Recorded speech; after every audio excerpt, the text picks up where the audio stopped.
Students I hope so आप सब लोग ठीक होंगे। हम लोग आज का लेक्चर स्टार्ट करते हैं। In our previous lecture we have discussed about some basic concepts of heat and mass transfer, and the today lectures would be the continuation of the same lecture. So I am going the slides where we have finished last time. If my screen is visible to all of you, please raise your hands.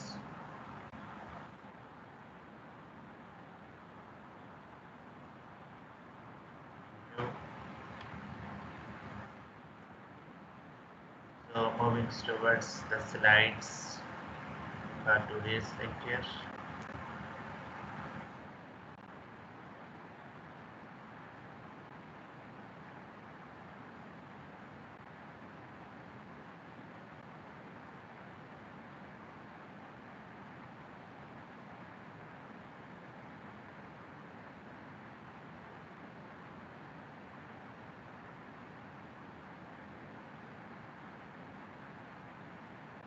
Okay, so we were here. Uh, so let's starting from the basic laws of thermodynamics.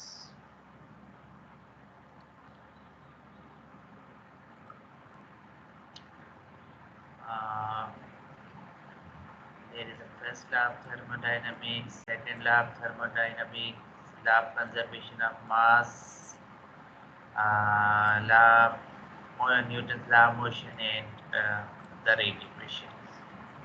So these are some basic laws governing the heat transfer, and we will discuss the applications of these laws uh, in different areas of heat and mass flow processes, heat transfer, mass transfer, etc.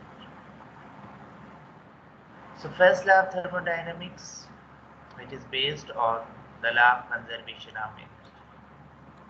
You have studied in your pre-classes that energy can neither be created nor be destroyed, only it can be converted from one form to another. So this is the same universal law and there is no change. And we know that we can either transfer the energy or transform the energy. Mean if you have a potential energy, like I give you an example of a hydel power plant. So you have a large quantity of water stored into a tank, and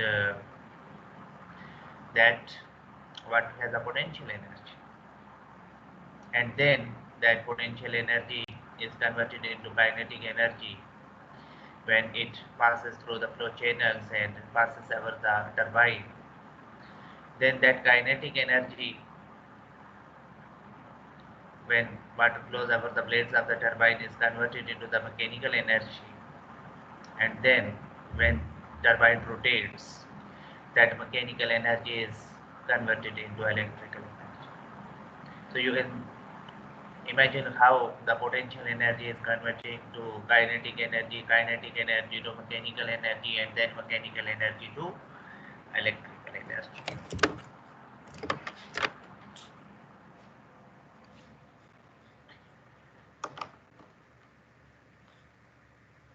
So these are different modes of energy conversion and energy transfer processes. When a system undergoes a thermodynamic cycle, mean when we are talking about thermodynamic cycle, it means there is a conversion of heat into work or work into heat, or energy into work or work into energy. Mean there is a transfer of energy or transformation of energy. Then the net heat supplied to the system from the surroundings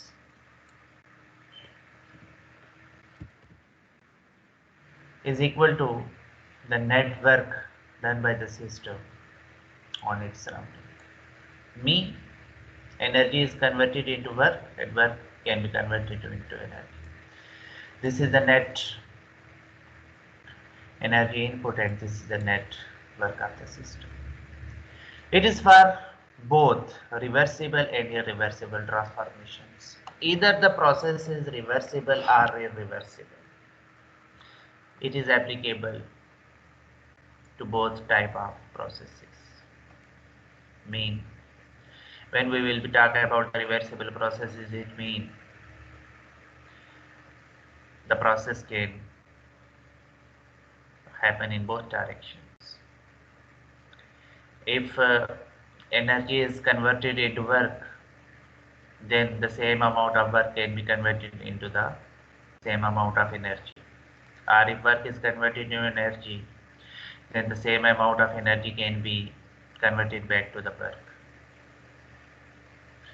But in case of irreversible processes, it may not exactly happen 100%, and there may be certain internal losses or external losses. Maybe some amount of energy is lost, and the amount of work that is attained may not be 100% converted into the work. But it doesn't mean that energy is destroyed. Energy lost and energy destroyed are two separate things. You know that when there is any mechanical component, electrical component, when they are in motion, there are certain losses due to different type of frictional losses, or other parameters are involved. But the energy is consumed there, energy is lost there, that energy is not destroyed.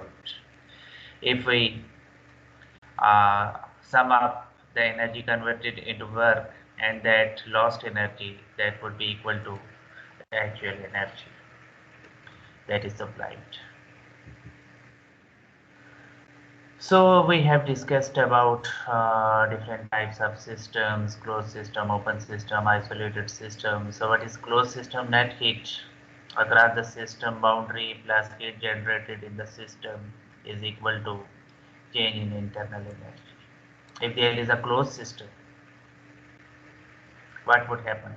You just imagine that there is a closed jar and certain amount of fluid is contained into it, and you supply certain amount of heat from external source to this system. You supply certain amount of heat.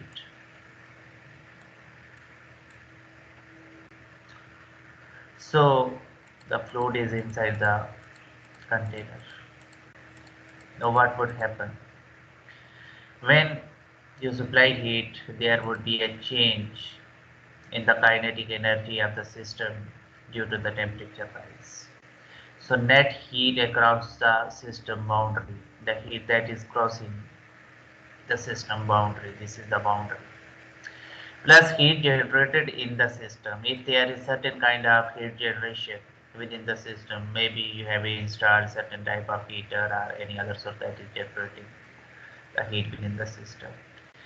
There sum would be equal to change in internal energy of the system. The internal energy, you know that it is represented by U. And if its initial state is U1 and final state is U2, then the change in internal energy would be equal to U2 minus U1, and it would be equal to the net heat supplied plus net work input to the system. If there is no work, then it would be 0. If there is no heat, it would be 0. Mean at a time, any one of these two would be there. Either heat would be there, either work would be there, or both would be there. And the resultant would be equal to the change in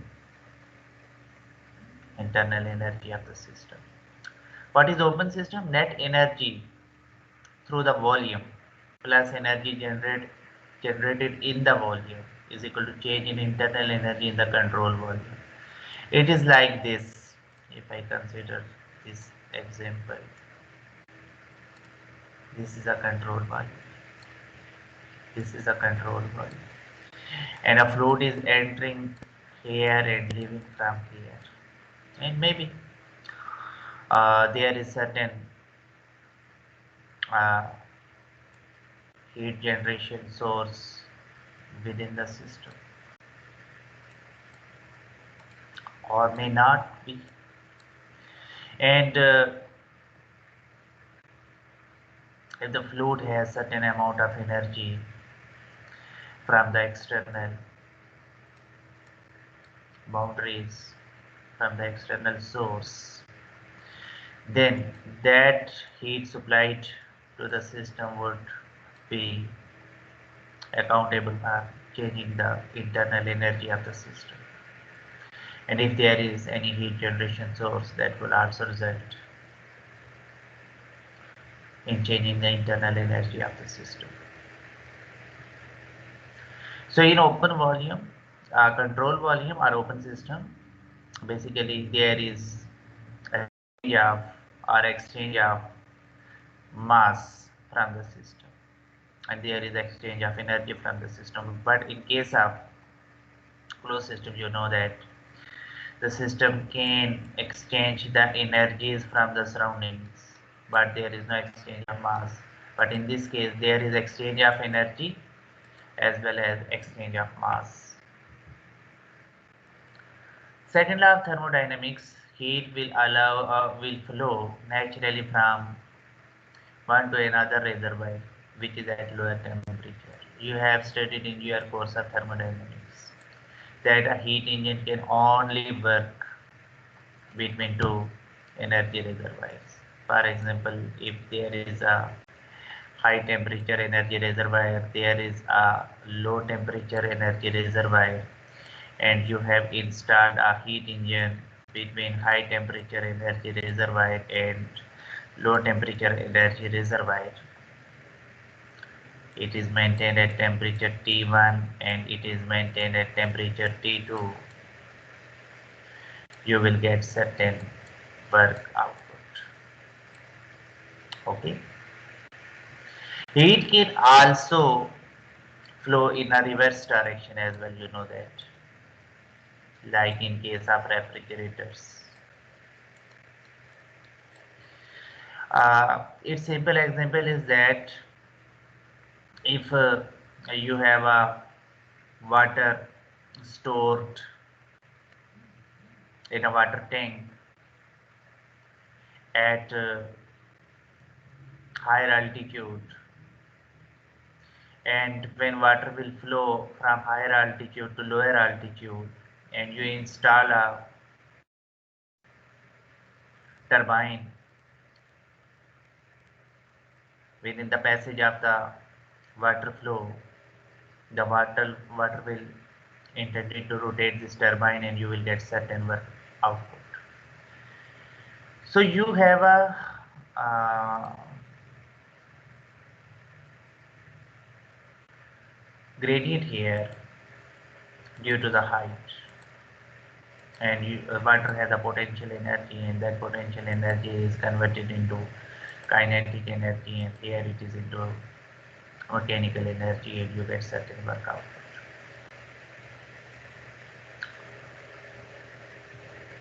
So this is high energy reservoir, this is low energy reservoir, and between a high energy reservoir and low energy reservoir, your heat engine operates. But on the other hand, if you intended to lift the water from lower altitude to higher altitude, you need to give work input to the system. In this case, you will give work input. If I again give you the same example of water, then you have to install a pump here. And by giving certain work input to the pump in form of electrical energy, you will lift water from lower altitude to higher altitude. So second law of thermodynamics describes that if energy is at higher altitude, it will flow naturally from high temperature to low temperature. But if you need to move the energy from low potential to high potential, you have to give some work input to the system. So it states that heat flows in the direction of lower temperature, hot body to cold body. This is the source, this is the sink. So this is the natural process. The flow of heat from high temperature to low temperature. But it can also flow from low temperature to high temperature, but at the cost of certain work input to the system. Its best example is your domestic refrigerator, in which you have installed a compressor to move the refrigerant from lower temperature to higher temperature. You must have studied the vapor compression system in your subject of HVAC technology, and you know that how a vapor compression refrigeration system works. This is an example of a reverse cycle heat engine. Law of conservation of mass, it is used to determine the flow parameters, and law of conservation of mass means mass can neither be created nor be destroyed. Mass can convert it into energy, or energy can be converted into mass according to Newton's law. Conservation of conversion of mass into energy and energy into mass, E is equal to mc square.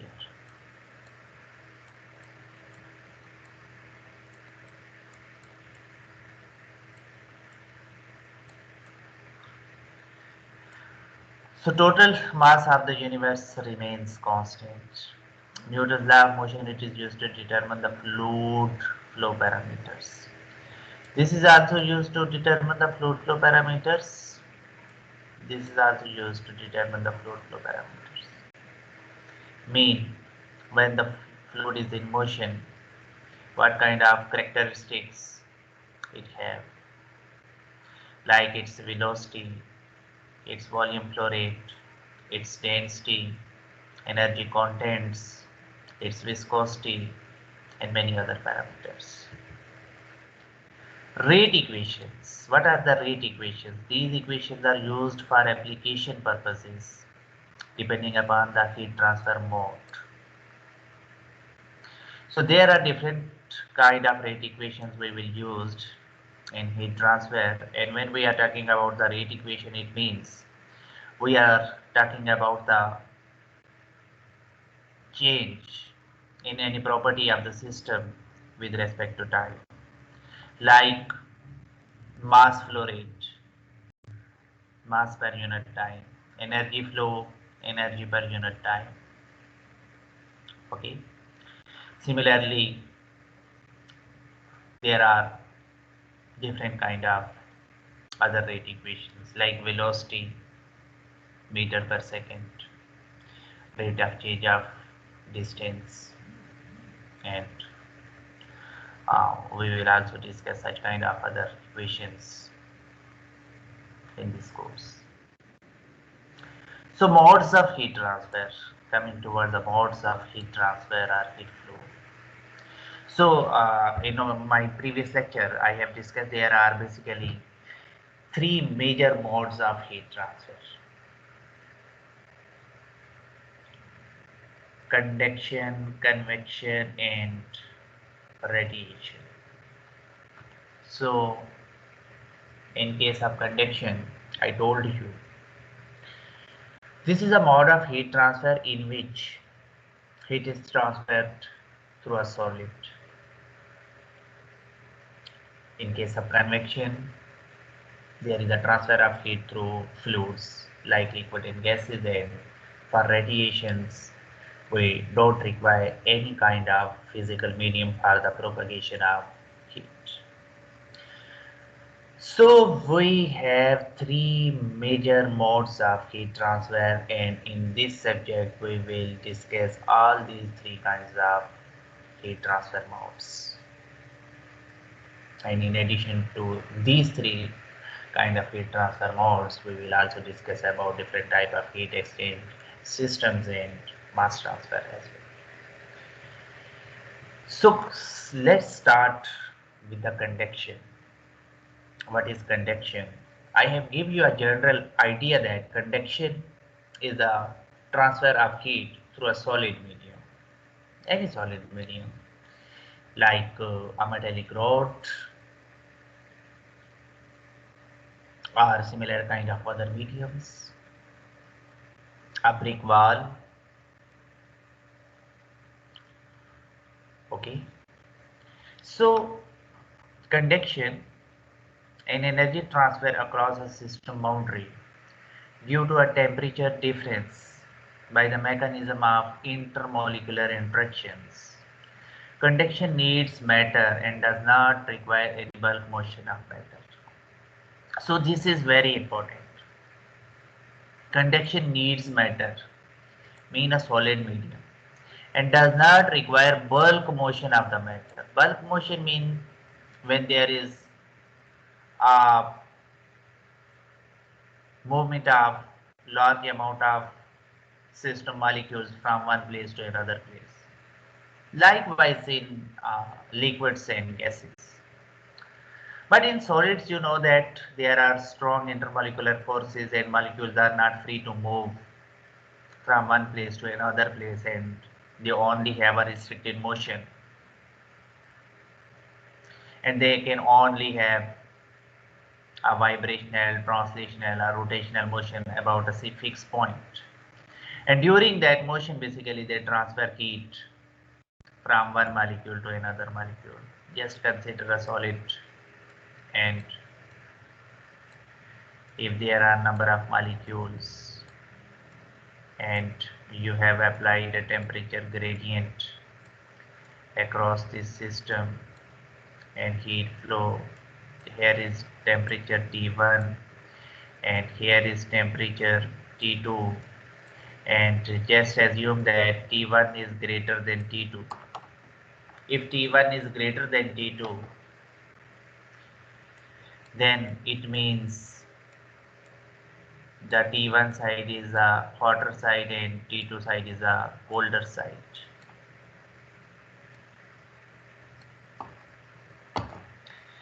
So heat flow will flow from higher temperature to lower temperature. And how heat will flow? This molecule will absorb heat from this side, and due to its restricted vibrational, translational or rotational motion about a main point, it will transfer this energy to this molecule, and in the same manner the molecule will transfer energy to this molecule, and then the energy would be transferred to this molecule, and then from here it would be transferred to the other side. So in this manner there would be a flow of heat from one side to another side. Right? So this, it does not require any bulk motion of the matter. If there is a restricted vibrational, translational or rotational motion of molecules, it would flow from this position to this position. And you know that in solids, in case of solids, uh, the molecules are densely packed and very close to each other. So this heat transfer uh, process is very fast. The transfer of energy from the more energetic particles of the substance to the adjacent less energetic ones as a result of interaction between the particles. So the molecule here are more energetic and molecule here are less energetic. So more energetic molecule will transfer the energy to less, then they will get more energy and they will transfer to the next one, and in this manner this flow happens. In gases and liquids, conduction is due to the collision and diffusion of the molecules during their random motion. Now, very interesting point is that we have a general definition. I told you that conduction only occurs in solids, but keep in mind, in case of liquids and gases, there is also a conduction mechanism. And similarly, in case of solids, there could be a convection mechanism. But when we are talking about the solids, the dominant parameter for the heat transfer is conduction. The dominant mode of heat transfer is conduction. In case of liquids and gases, the dominant parameter or mode of heat transfer is convection. But it doesn't mean convection cannot happen in solids and conduction cannot happen in liquids. There is also a role of convection in solids and conduction in liquids, but their role is very, very small, minor, negligible. So, we only consider the major mode of heat conduction or heat convection in solids and liquids respectively. In solid, it is due to the combination of vibrations of the molecules in a lattice and the energy transport by free electrons. Just I told you the mode of conduction and in solids, and what happens in case of liquids and gases. This is due to collision and diffusion. Keep in mind, when there is a collision and diffusion process, due to this collision and diffusion process, there are also energy losses. This collision and diffusion basically decreases the conduction heat transfer in case of gases and liquids. But when there is a bulk motion of molecules from one place to another place, in case of liquids and gases, due to convection, that is the major part of heat transfer through fluids, liquids and gases. But in case of solids, conduction is due to the vibration of molecules and the energy transport is by free electrons. The rate of heat conduction through a plane layer is proportional to the temperature difference across the layer and heat transfer area, but is inversely proportional to the thickness of the layer. So look at this solid material again. It has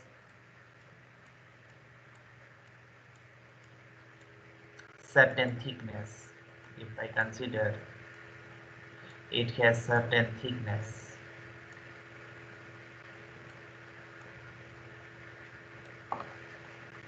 let us consider dx. It has certain area, this area perpendicular to the heat transfer, the direction of heat transfer. This area is perpendicular to it. More will be this area, more will be heat transfer. You know that when there would be a more area exposed to or available for the transfer of heat, there would be a chance for more heat transfer. When there would be a more temperature gradient, the heat transfer would be fast. But if this thickness is very, very large, it will reduce the heat transfer, because the thickness, this is a path, this is representing the path length, and if the path length would be more, the heat have to travel a more distance, and when there would be a more distance, it will ultimately reduces the heat transfer, the heat that would reach at this end point. So heat transfer rate is proportional to the temperature gradient. Heat transfer rate is proportional to the area available for heat transfer, and heat transfer is inversely proportional to the thickness. Okay. This is for the conduction. Let's see this example.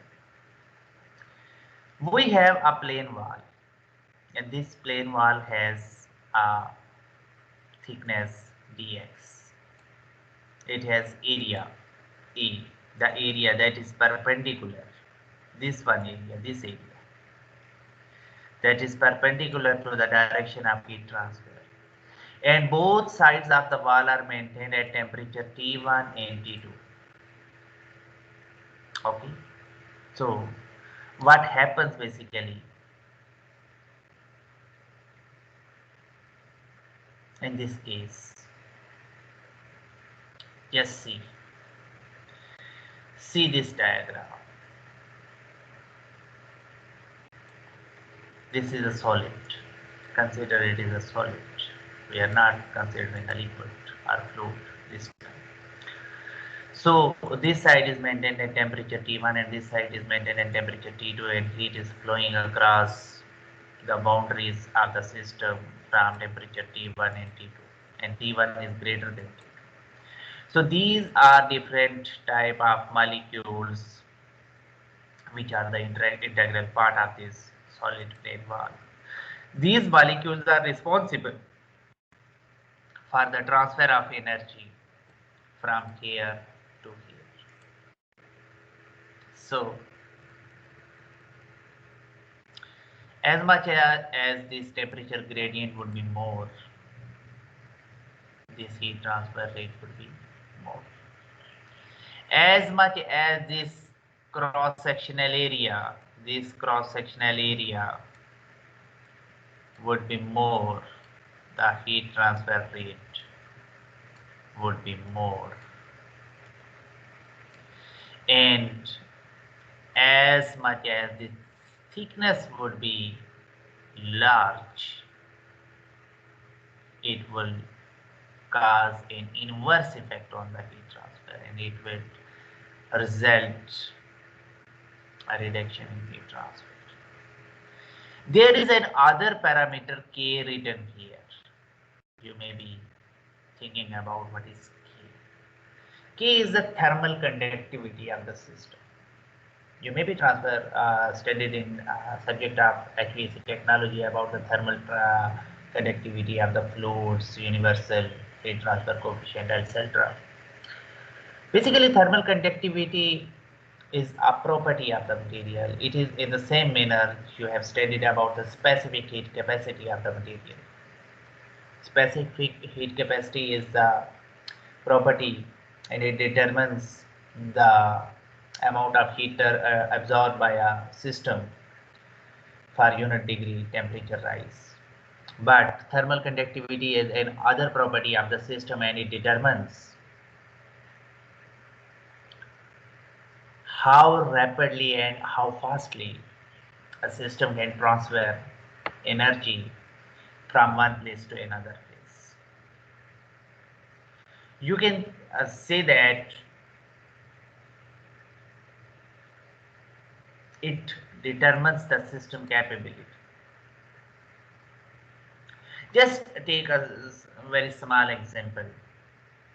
If we need to shift certain amount of load from this position to this position, and there are two men, one is healthy, strong, more energetic, and other one is weak,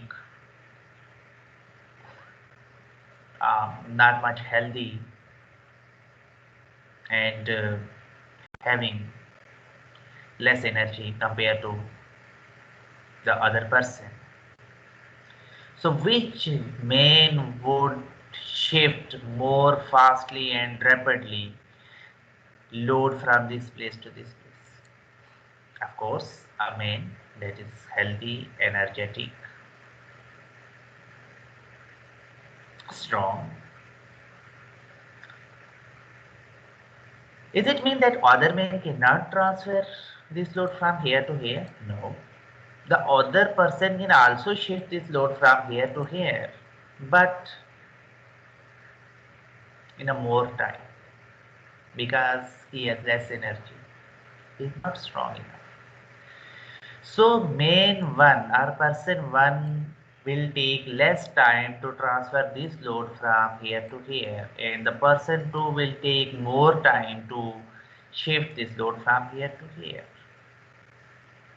Now come to the thermal conductivity.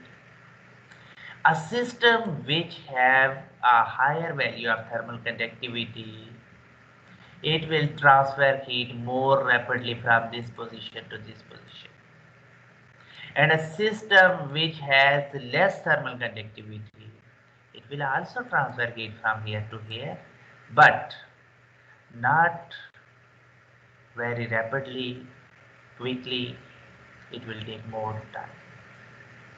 So when I am talking about the time, it means a material with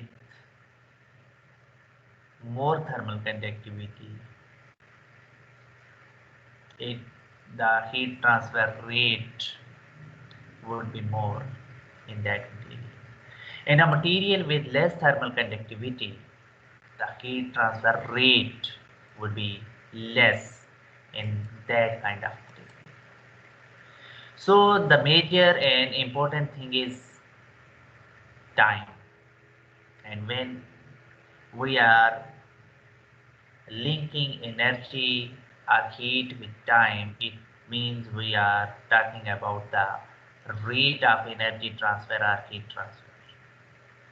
So if a system has more thermal conductivity, the rate of heat transfer would be more, and if a system has a less thermal conductivity, the rate of heat transfer would be less. So we can also say that heat transfer rate is proportional to the thermal conductivity of the system. So there are how many parameters which are responsible or affecting the heat transfer rate? Temperature gradient of the system, one parameter; cross sectional area of the system, second parameter; thickness of the system, third parameter; and thermal conductivity of the system, fourth one. So heat transfer rate is directly proportional to the temperature of the system, directly proportional to the area of the system, and directly proportional to the thermal conductivity of the system, but inversely proportional to the thickness of the system. So you can see here, K is representing the thermal conductivity, A is representing the cross-sectional area, and delta T is representing the temperature gradient across the body, and this is representing the thickness of the system. This one.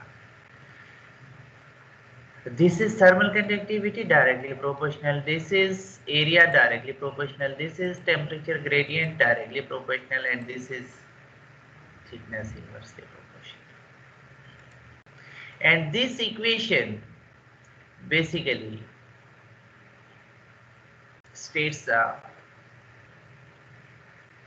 law of heat conduction, and that lies Fourier's law of heat conduction. Fourier's was a name of a scientist who formulated this law for the transfer of heat through the solid mediums. So it states that rate of flow of heat through a homogeneous solid is directly proportional to the area of the solid at right angles to the direction of heat flow.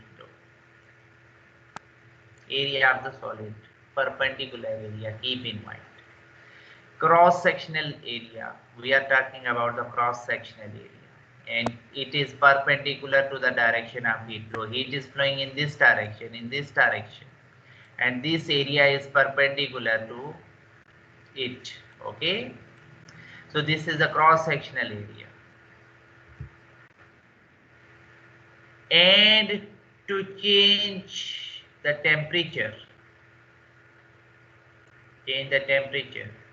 with respect to the length of it, mean thickness of the system. So heat transfer is directly proportional to the cross-sectional area, the temperature gradient, and the inversely proportional to the thickness. It is in division. Okay, so if we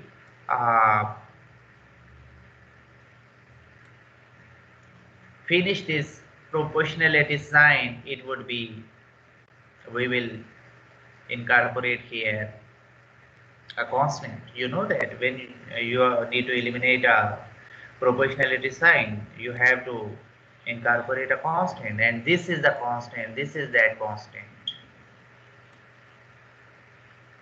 K, the thermal conductivity of the system. And keep in mind, the area can be changed, the temperature gradient can be changed, the thickness of the system can be changed, but the same kind of material would have a same thermal conductivity, it can never be changed. Let's take an example. You have aluminium, it would have constant thermal conductivity. You have a copper, constant thermal conductivity. You have a silver, constant thermal conductivity. So what negative sign represents? This negative sign basically represents the direction of heat transfer. You know that here T2 minus T1. If I show you this figure again, in this figure T1 is greater than T2. So when it would be T2 minus T1, it would result in a negative quantity. So to make negative a positive one, we include a negative sign. So this negative sign is the integral part of this equation. In a similar manner, you have studied in your course of thermodynamics, a equation for work, W is equal to minus integral pressure into change in volume. So if we simplify further this equation, it can be written as dT over R conduction. Now what is R conduction? Let's I show you the simplification this equation. Yes, see this here. Yes, this is dt. Okay, so I can write it. This is dx.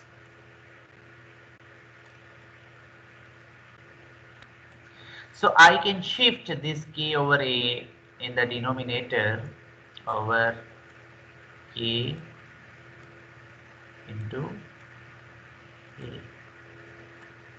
Okay, negative sign is also here. So this parameter,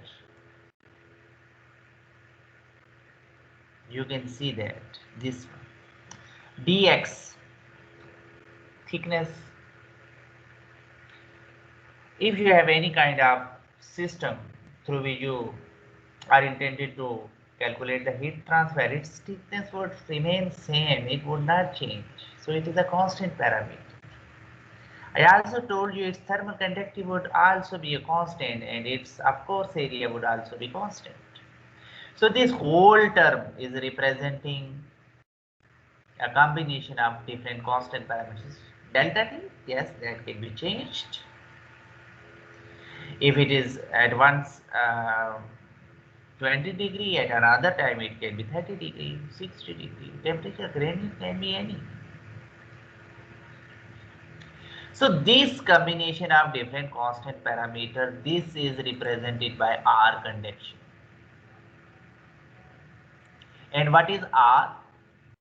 R is representing a resistance.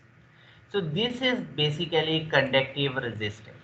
So if I see here, Q is rate of heat transfer, A is surface area of the wall, delta T is the temperature gradient, final temperature minus initial temperature, dx is the thickness of the wall, and K is thermal conductivity of the material, and R conduction is conductive resistance.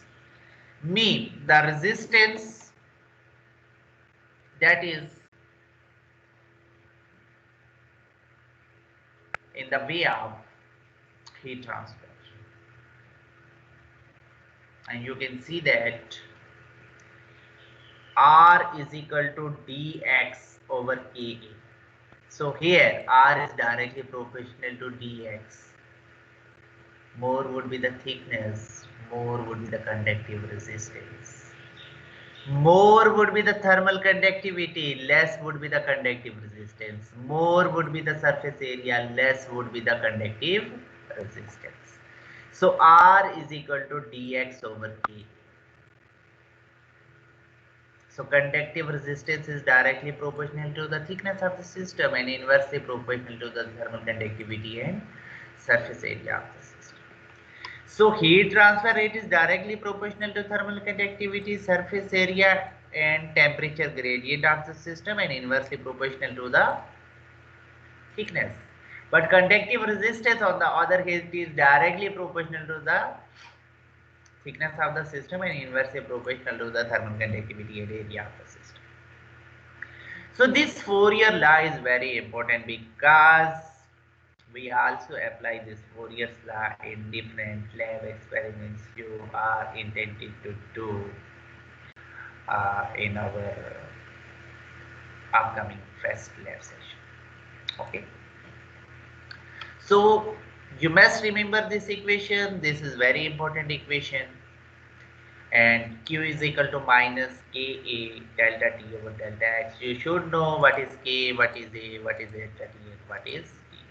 This is the major equation. This is the original equation. This is the principal equation. And rest of its different forms are its derived forms, its modified forms. They are also important, but you must know about the initial equation, the principal equation.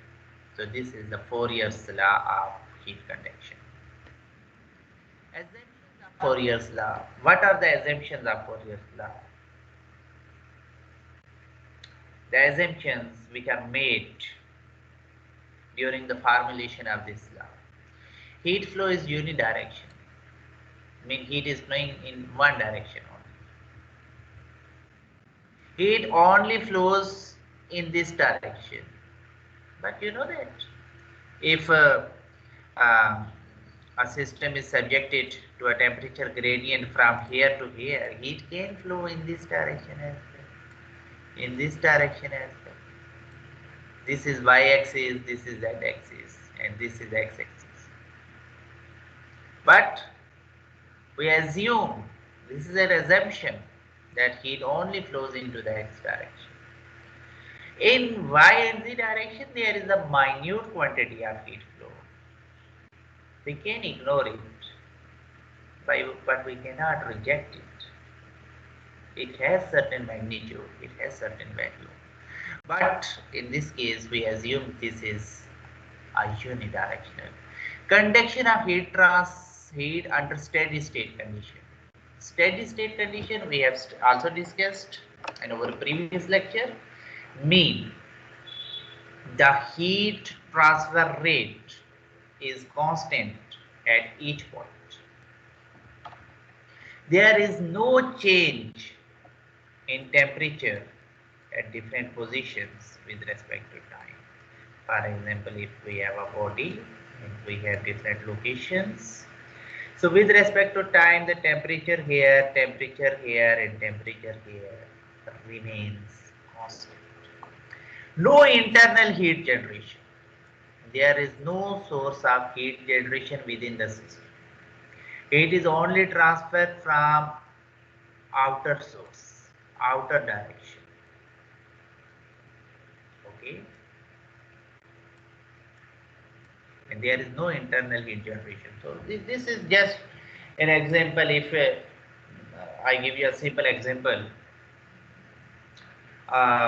if you have a water in a jar and you are heating a water, so you are burning a flame under the jar.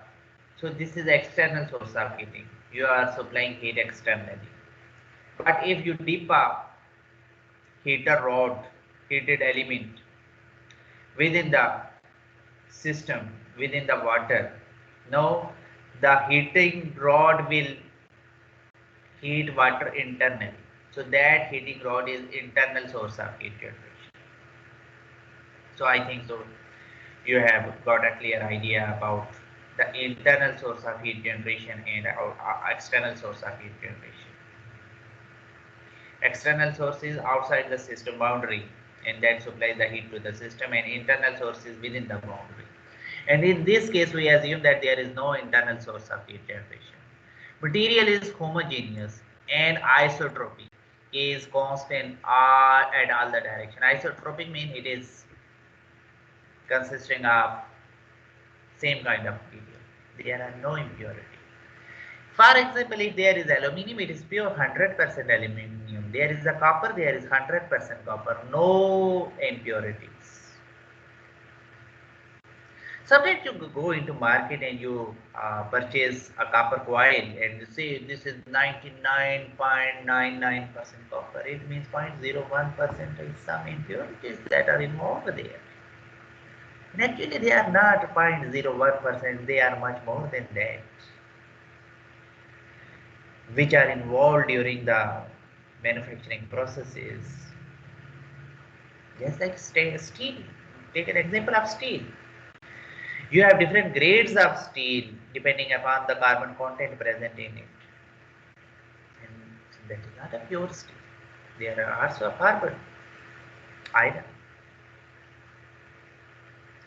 So we assume that, and if the material is not homogeneous, it has some impurities. We cannot say it has a constant thermal conductivity. For example, if silver has 429 units of thermal conductivity, if there are some impurities, its thermal conductivity may be more than 429 or less than 429.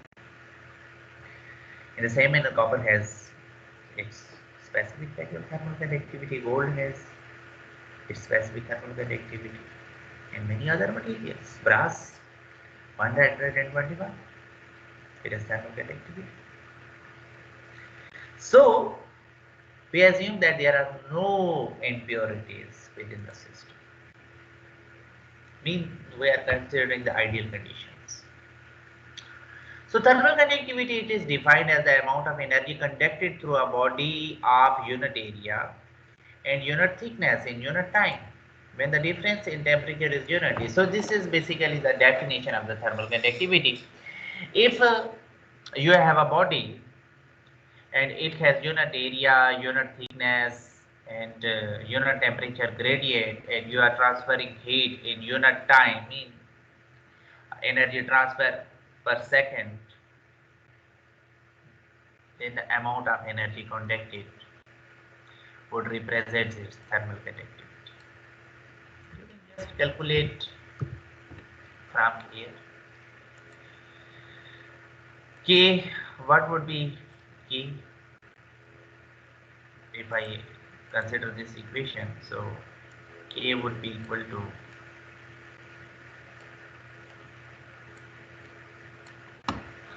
Q, there is Q, this dx would be multiplied here,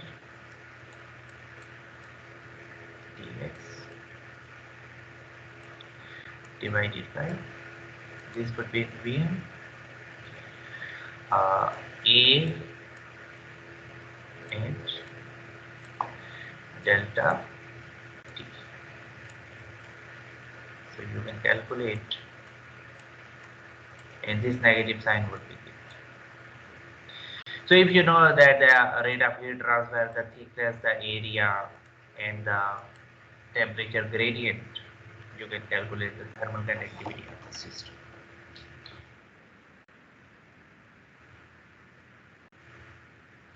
This one. Q into delta X over A into delta. Negative sign would also be there, because negative sign is here to represent the direction of heat flow. Units of K, the units of K are watt per meter per Kelvin or watt per meter per centigrade. Okay. So these units are very important. Please remember these units. Watt is the energy, meter is the thickness, and Kelvin is the temperature grade. Okay. Meter basically, this has the units in meter. This has the units in meter per second square. So this meter and meter per second square, 1 meter will be cancelled out, and you will get only 1 meter. That is represented. This is basically the units of length. So it has units of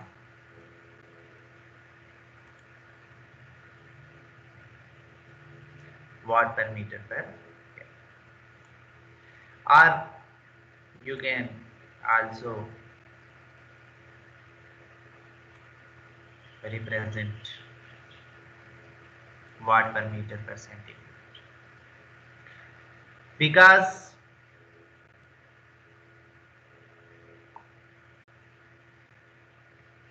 if you have taken the temperatures in Kelvin, you will represent the watt per meter per Kelvin, or if you are talking about the temperatures in form of centigrade, you will take temperatures in centigrade. So any one of the units can be used. Thermal conductivity depends. Now let's see on what parameters thermal conductivity of the material depends, or the factors affecting the thermal conductivity of the material. Material structure, moisture content, density, pressure, and temperature. These are basically 5 major parameters which affects the thermal conductivity of the system. Material structure mean how the molecules of the materials are located within the packing of the material. They have hexagonal structure, they have a rectangular structure, they have a prismatic structure. There are different kinds of structures. And how much there are free electrons available within the structure of the material to transfer heat. If there are more free electrons, there would be more transfer of heat, and if there is a restricted motion of electrons, there would be a restriction in heat transfer. Moisture content. Moisture is an impurity. If you have any kind of material and it absorbs certain amount of moisture, water content, it means the impurity is involved here. So it will affect the thermal conductivity. Material is not pure. Density. How dense is the material? Let's take an example. There is one material, there is another material. There are molecules here. I just take an example. Okay. So this is other material, and you have molecules here, here, here, here. Okay. Basically, the number of molecules determines the density of the system. Okay. So this is another system, and this is system 1, this is system. You can see that system 1 is less dense, the number of molecules are less, and system 2 is more dense, the number of molecules in the unit area is more. So the rate of heat transfer would be less in this system, and rate of heat transfer would be more in this system. So the density of the material also determines its thermal conductivity of the material. So keep in mind, these factors are related to the thermal conductivity of the material, not directly with the heat transfer. They are indirectly responsible for the heat transfer. Mean, if these parameters will affect the thermal conductivity of the system, indirectly they are affecting the heat transfer rate. But we are accounting directly these parameters for the thermal conductivity of the system and indirectly for the heat transfer. The thermal conductivity of a material is a measure of ability of a material to conduct heat. We have studied. A high value for thermal conductivity indicates that the material is a good heat conductor, and a low value indicates that the material is a poor heat conductor or insulator. So insulator means those materials which are not conducting the heat. Just like insulations you use to stop the transfer of heat. So if you want to conduct heat, you should have a good heat conductor, and if you want to stop the heat, you should have a poor heat conductor, means you should have an insulator. So you can see in this diagram the range of thermal conductivity of various materials at room temperature. So there are gases, their thermal conductivity is in range of 0.1 watt per meter per Kelvin. Then the insulators. Okay, you can see that insulators have thermal conductivity less than 1 below this line. Okay. So it can be an MCQ questions, and you should be know that in all type of insulator, fibers, wood, foams, etc., they have thermal conductivity less than 1.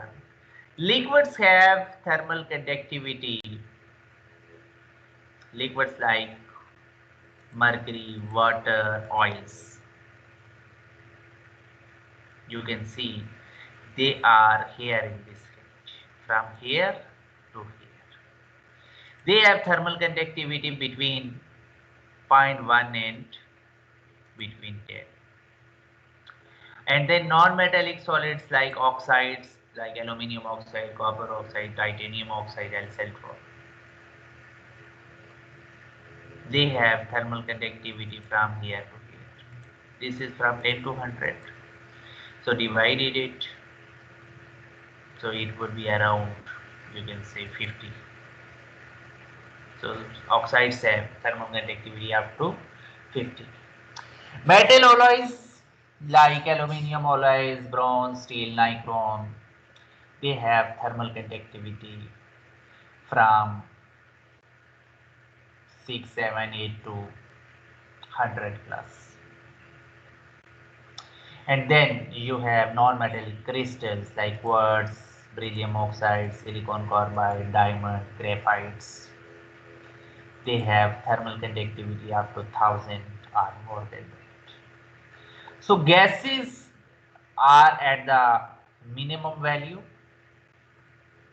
having minimum thermal conductivity, and non-metallic crystals are at the higher level of the thermal conductivity.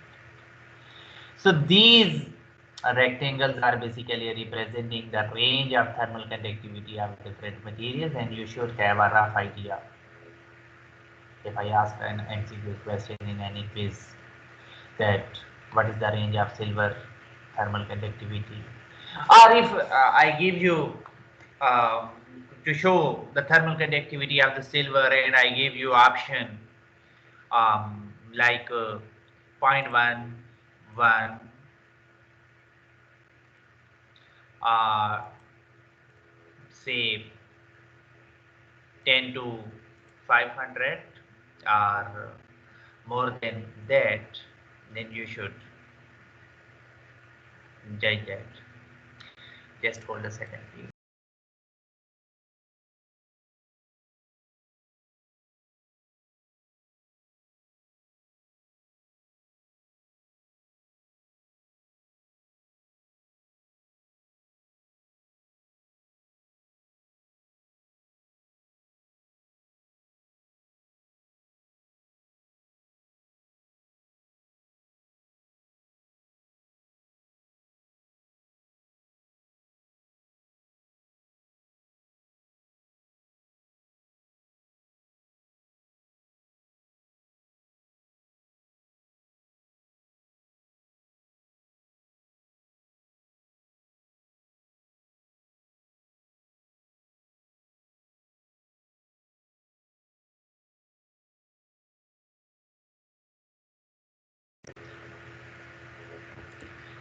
Okay, so moving towards So we have another property, thermal diffusivity. This is a similar kind of property like thermal conductivity, and it is basically the ratio of thermal conductivity to density and specific heat capacity. This is basically representing the heat conduction, thermal conductivity, and density, and the product of density and specific heat capacity basically represents the heat storage. More dense material and having more specific heat capacity, it means the material can store more energy.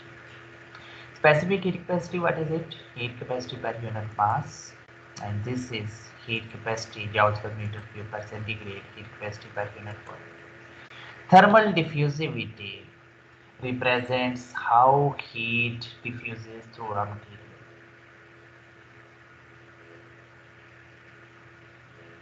Just follow this.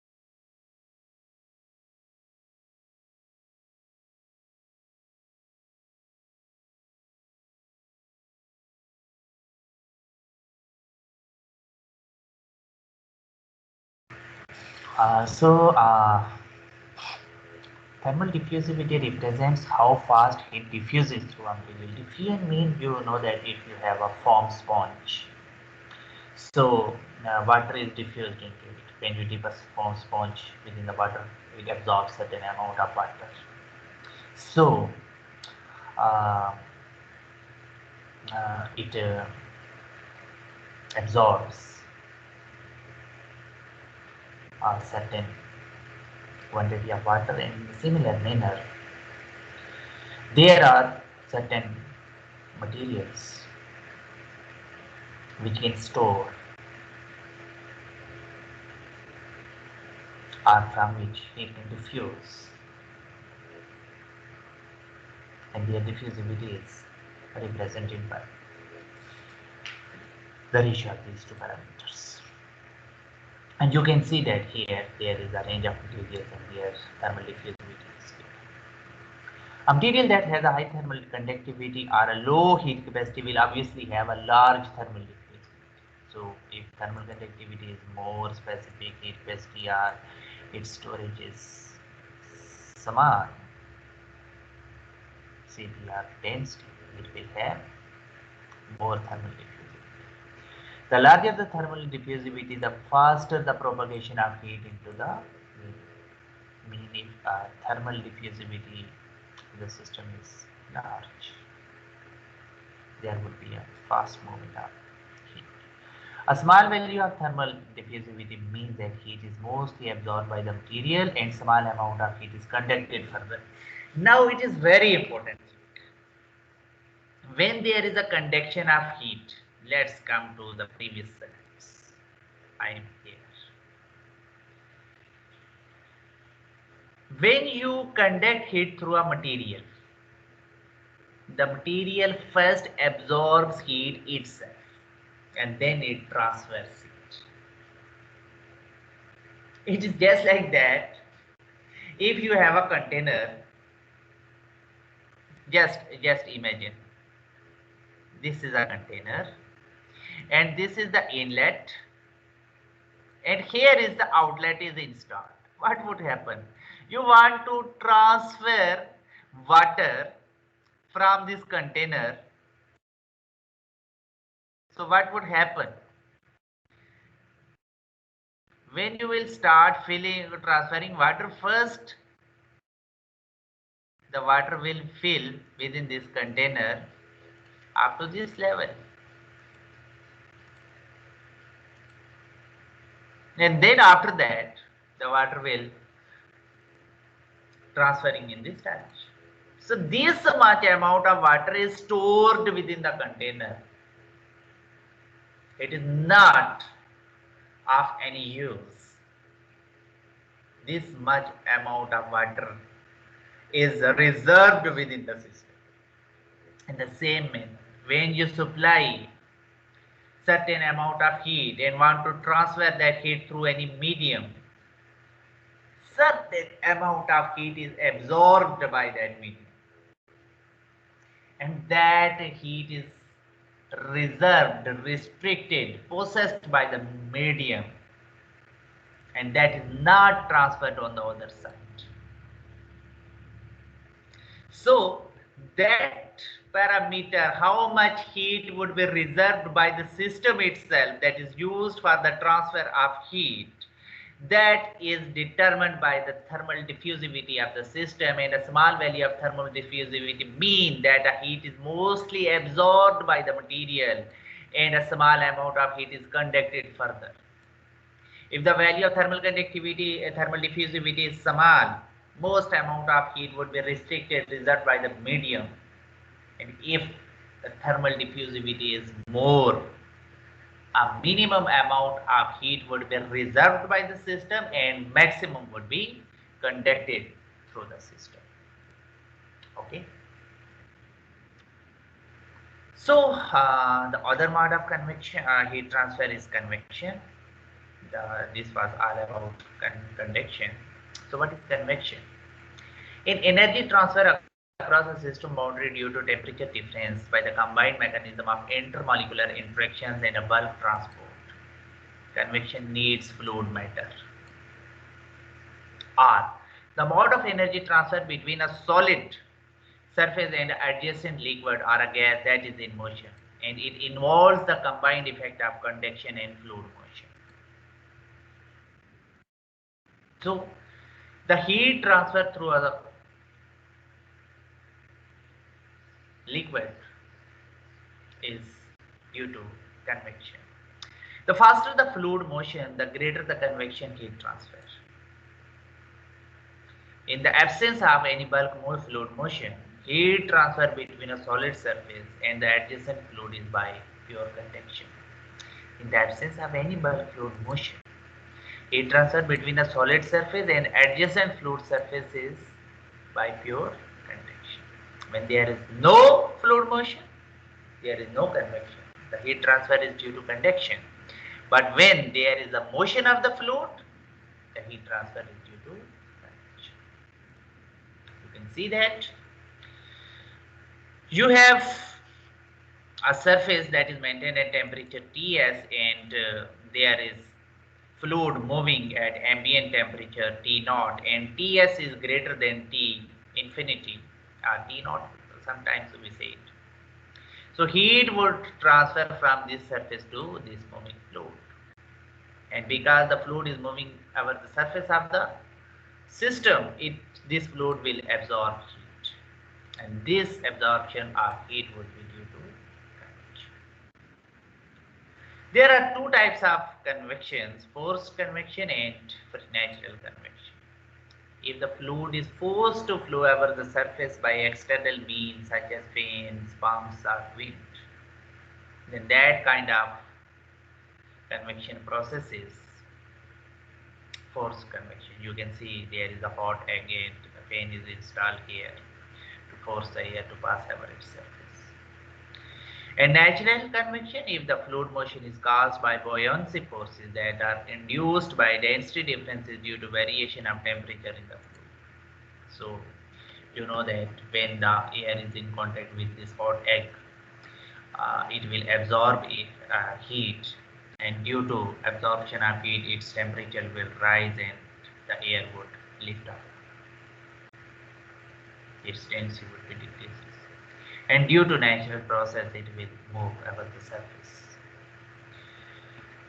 Heat transfer process that involves change of phase of a fluid are also considered to be convection because of fluid motion induced during the process, such as rise of vapor bubbles during the boiling or fall of liquid droplets during condensation. When there is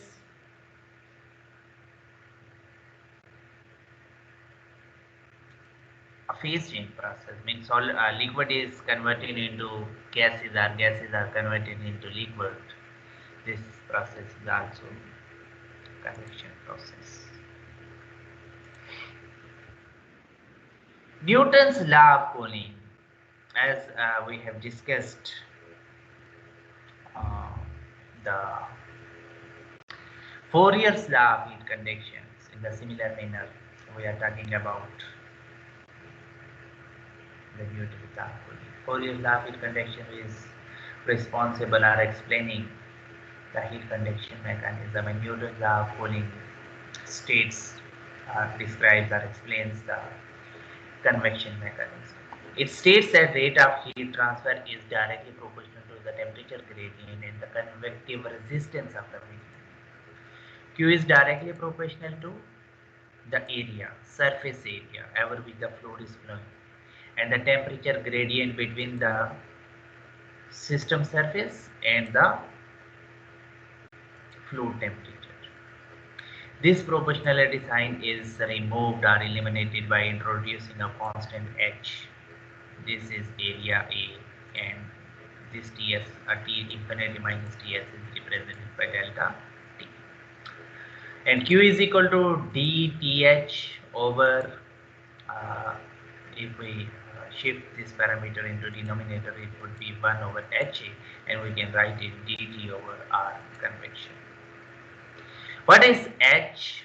Q is the rate of heat transfer, A is the surface area of conducting surface, dt is the temperature gradient, H is the convective heat transfer coefficient, and R is the convective resistance. Convective heat transfer coefficient, H is convective heat transfer coefficient, and this whole parameter is represented by R convection. Mean R convection is inversely proportional to the convection heat transfer coefficient and surface area of the system.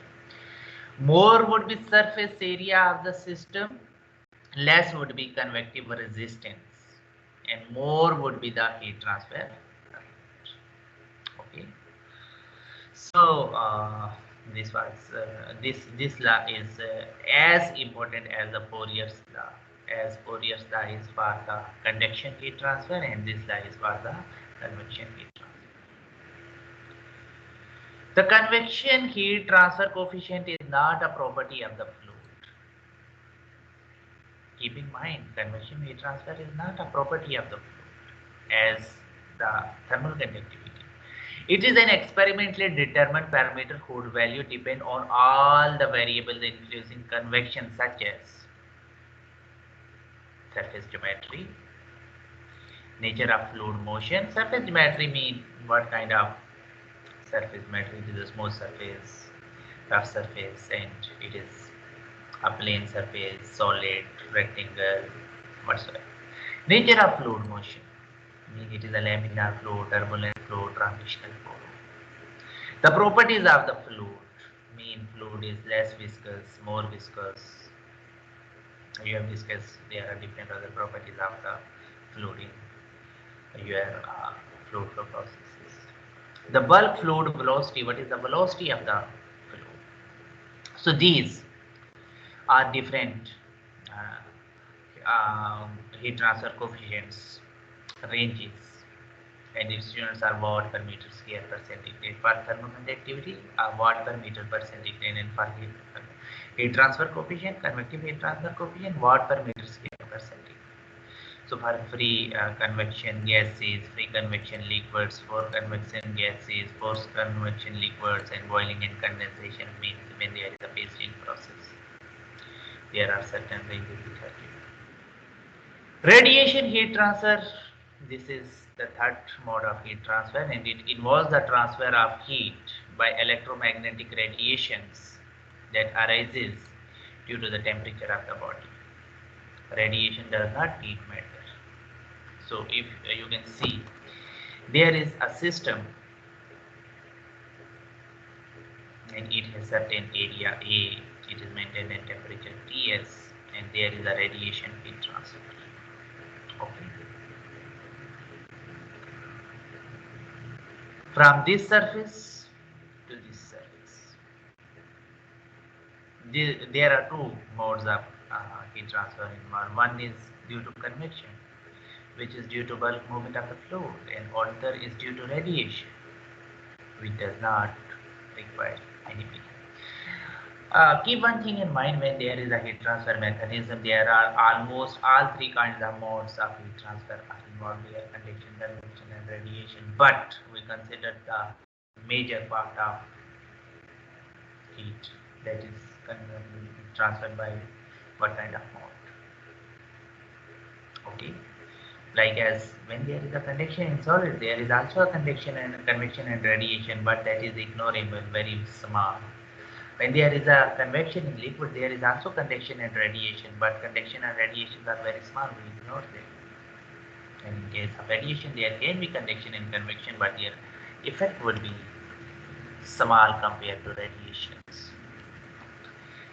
Radiation, the energy emitted by matter in the form of electromagnetic waves or photons as a result of the change in electronic configuration of the atoms or molecules.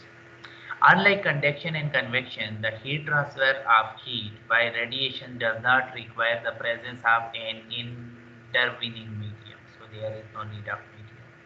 In fact, heat transfer by radiation is fastest at the speed of light, and it suffers no attenuation in the vacuum. Mean there is no resistance in vacuum. Mean when there would be a vacuum, the heat transfer through radiation would be much more. This is how the energy of the sun reaches the earth. In heat transfer studies, we are interested in thermal radiations, which is the form of radiation emitted by bodies because of their temperature. Keep in mind there are different types of radiation, but we are interested here to read the thermal radiation, the radiation which contains the thermal energy, because we are studying the heat transfer.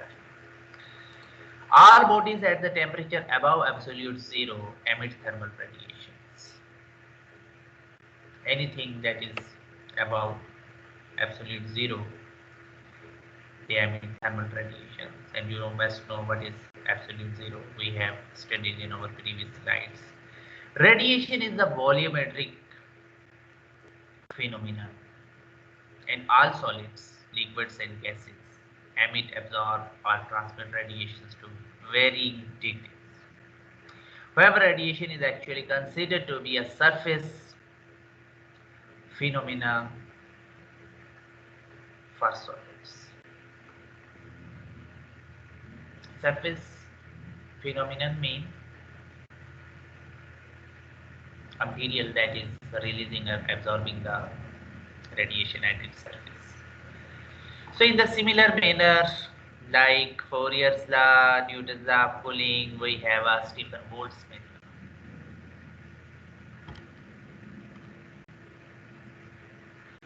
This law states that the emissive power of a black body is directly proportional to the fourth power of its absolute temperature. Mean if you have a heat Q that is directly proportional to the fourth power of its absolute temperature, A into F into Ts 4 minus T surface. There is epsilon as well.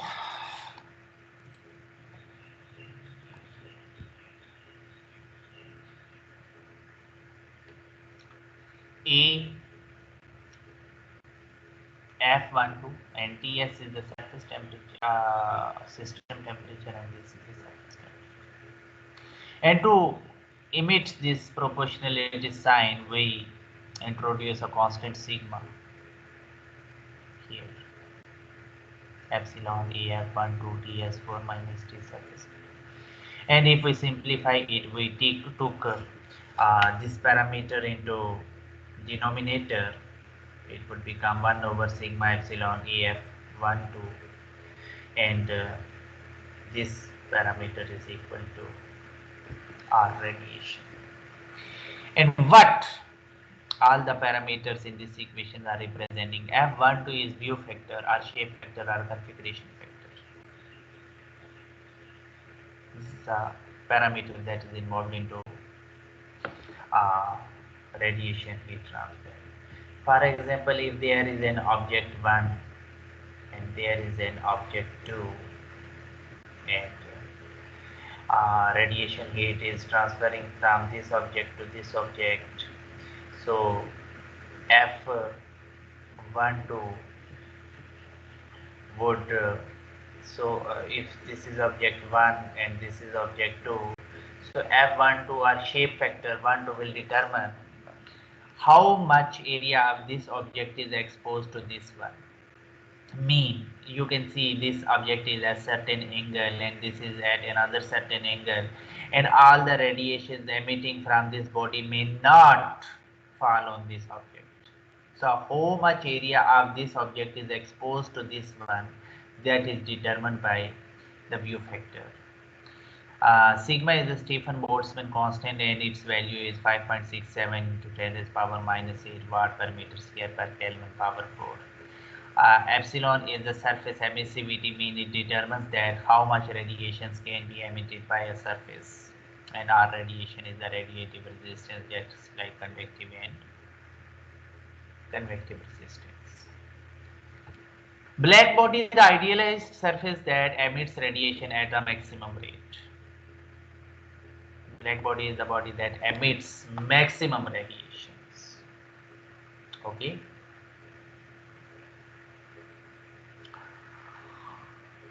And white body is the body that doesn't emit maximum radiation. Emissivity. It is a measure of how closely a surface approximates a black body for which emissivity is equal to 1 of a surface. So for black body, emissivity is equal to 1, mean a black body can release maximum radiations. Students, just hold one.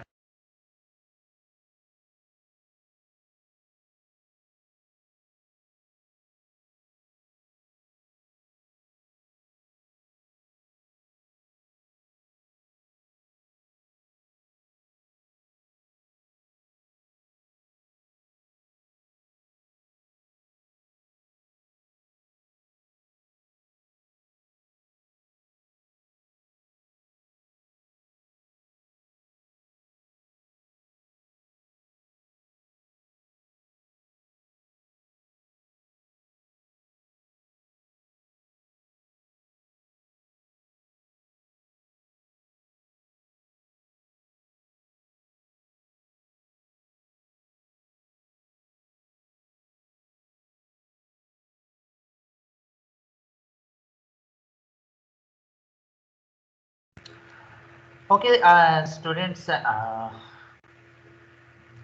see. Actually, we have got a urgent meeting at the department right now. So we are holding this session here, and we will continue after that. I will communicate the time. We have a lab at 2, but we may start a lab before time. So we have a short urgent meeting right now.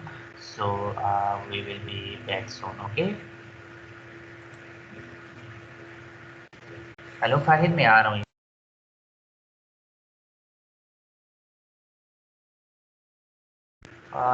So today आज की जो class है मैं अभी यहाँ पे finish कर रहा हूँ. तो हम इसी लेक्चर को जो है वो हमारी जो नेक्स्ट अपकमिंग क्लास के उसमें हम लोग इसको कंटिन्यू करेंगे. जो हमारा लैब सेशन है, बिकॉज अभी जो है ना हम लोग फौरी तौर पे ज़ाहिर सी बात है कि वो शिफ्ट नहीं हो सकते लैब सेशन पे. we need to discuss some preliminary things, तो इसको हम कंटिन्यू करते हैं. So I will come just after meeting. So we will start around say 1 o'clock. Okay. So thank you so much for the session up to here. So we will start right from this right in our next session. Thank you.